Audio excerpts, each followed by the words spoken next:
Aspenbloom Petro. This is Dr. Kim. Hi, Dr. Kim. This is Barbara. Hey, how are ya? I'm doing fabulous, and we're going to talk to Dr. Kim Bloomer of Aspenbloom Pet Care. And I'm always excited to talk to you, Dr. Kim. Well, that's mutual. And we're going to make sure to leave some time to talk about your book. Animals Taught Me That. So I don't want to use up all of our time talking about the work that you do, because I want to make sure that you talk about all these great animals that are in your memoir. I think it's great. I love it. Love it. Oh, I'm so glad you love it.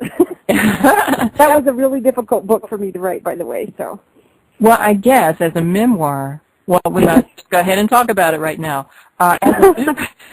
As a memoir, Animals Taught Me That. It was a little bit about you and a little bit about animals and a lot about both. It was.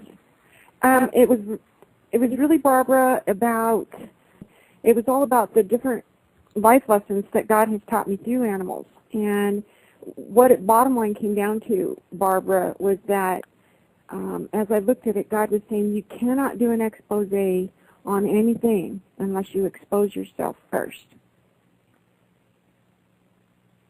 Well, that's not an easy thing to do. No, and I honestly think that what he was saying was point the thing, and I feel now after writing it that, and I wrote a blog post about that. I said that I had written, and I'll just give you a little bit of what I wrote. I said Michael Jackson once saying that I'm looking at the man in the mirror and I'm asking him to change his ways, and so Animals Taught Me That began its journey as a result of me taking that to heart and encouraging others to read it so that we could, I feel that if we would begin to point the finger at the only place it needs pointing is at the person looking back at you in the mirror, then all of this infighting and factions and so forth could either be diluted or stopped. So, I mean, really, how can we point the finger or work on pulling a speck out of anyone else's eye unless we're working on the plank in our own? That's very true. And we have to stay true to our individual purposes. Mm-hmm. And focus in on why we were created and the talent that we were given to mm-hmm. use in the earth. And your particular gift mix, as the best way I can call it, because it's more than natural health, but you have such a passion for animals, and we both love dogs in particular. But I do. I love horses too, but I think that's why I went for the middle road and chose giant breed dogs. Yeah, very big dogs. Yeah. Since I could never have horses, it's just never been in the game plan, in God's plan for my life. Or maybe because of choices I've made that I wasn't able to have horses in my life. I always had large breed dogs. Large dogs, yeah. But you love people. Animals. Yeah, you love people. You love teaching. I didn't always, Barbara. Okay. I mean, as a child, I was everyone calls me the chatty Cathy now. And as a child, I would chat to my animals, but never to people. I didn't want to talk. I was very shy, very introverted, and animals were the only thing I felt I could be telling myself around because they didn't judge me. Mm-hmm. Okay. And so they just love you for who you are and where you're at. And to me, that was an example of my Savior. Mm-hmm. I didn't know him then, but at some point I came through a lot of trials and fires, from reading the book. And I don't know, at one point I believe that God put me in teaching positions just so that I could learn to love the people that he loves. Yeah. And that's very important. It is. Yeah. It is. You can't, and people who go into animal professions because they love animals and hate people won't get very far. That's very true. You're not going to explain with animals. Explain your vocation as a naturopath. I'm a veterinary naturopath, and in this country that is not very, there's very few of us at this point, which is why I'm working with my college to help increase the student load and to see that there are a lot more. In other countries such as South Africa, Australia, New Zealand, and so forth, VNDs pretty much are in the same quantity as veterinarians. So what we work on is preventing illness in pets by educating pet owners. And I always look at it this way, Barbara, I empower them with the knowledge to be informed to make their own decisions for their animals proactively rather than reactively. So if I'm a young person and I have a dog or a cat or a fish or a gerbil or a ferret or whatever, right? Whatever.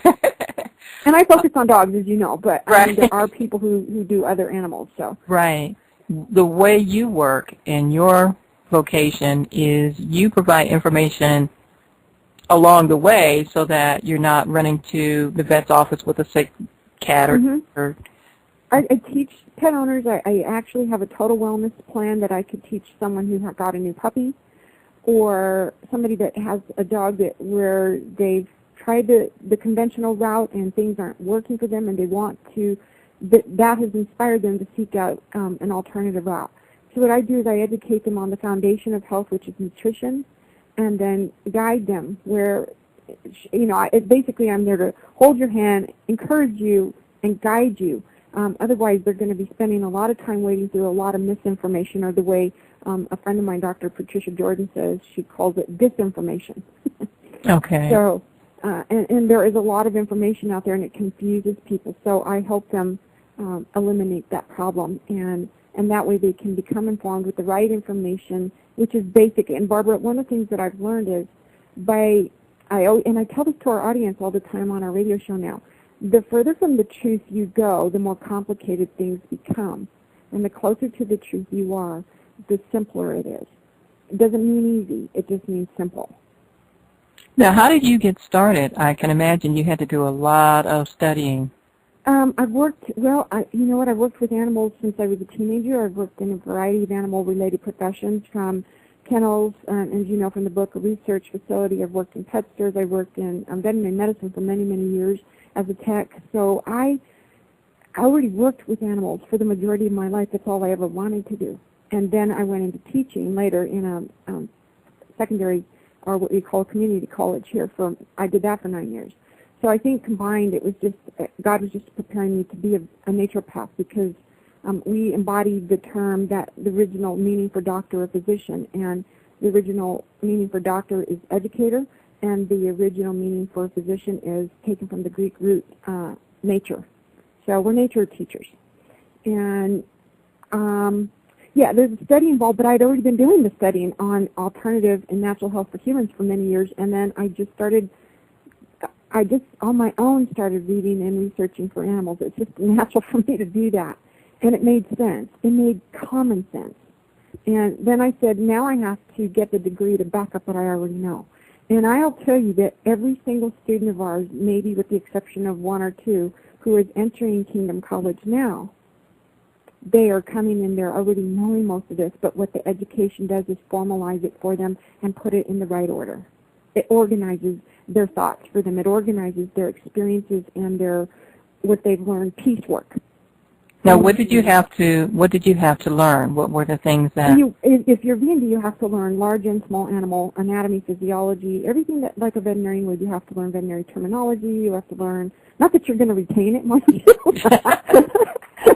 All the insides of all the animals. Oh, yeah, you're going to retain what you're most interested in, and everybody has different. We teach all the primary modalities in naturopathy, meaning. Okay. Yeah. What does that mean? Modality in nature. Okay. What does that mean? Okay. We teach them all of the different. The foundation is going to be nutrition, right? Of course, then you have to know anatomy and physiology, but we encourage them to learn the different aids that will help them. Help people to assist the body when it's not doing what it's supposed to do. God gave us an innate immune system. And when it's not functioning correctly because we've done enough wrong, we need to be able to help it. So we have them learn about herbology, iridology, homeopathy, aromatherapy, and essential oils, flower essences, all of those kind of things they have to learn also. Okay, so let me interrupt you. They learn the basics. If they want to go into it in continuing education and specialize, then they can do that.